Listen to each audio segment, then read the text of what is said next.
আসামি আয়াত চৌধুরীর অপরাধ অনুযায়ী তাকে যাবজ্জীবন কারাদণ্ড প্রদান করল।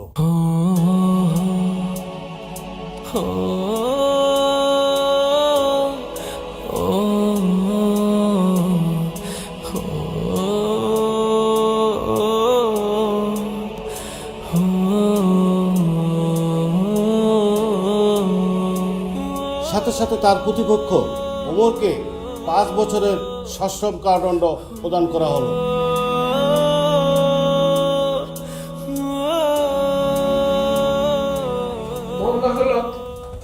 মহান আদালত, আমি একটু কথা বলতে চাই। মহান আদালত, আমি আয়াদের পিতা, আমি এই হত্যাকাণ্ড ঘটিয়েছি।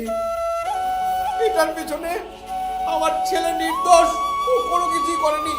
আমি এই দা দিয়ে কুপিয়ে হত্যা করেছি। আমাকে যদি শাস্তি দিতে চান আমাকে শাস্তি দিন। আমার ছেলেটার নাবালকের একটা ভবিষ্যৎ আছে, ও কিছুই করেনি। মহান আদালত, ওকে আপনি মুক্তি দিন, আমাকে আপনি শাস্তি দিন। মহান আদালত,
বাস্তবতা আমাকে বুঝিয়ে দিয়ে গেল এই পৃথিবীতে বাবা মায়ের ভালোবাসার উপরে কোনো ভালোবাসা নেই।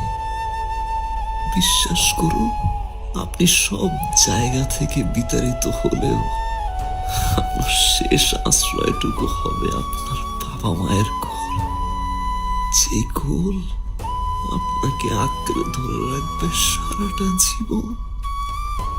ভালোবাসা পৃথিবীর সকল বাবা মায়ের জন্য। ভালো থাকুক, সুস্থ থাকুক আমাদের বাবা মায়েরা। রব্বির হামহুমা কামা রাব্বায়ানি সাগীরা।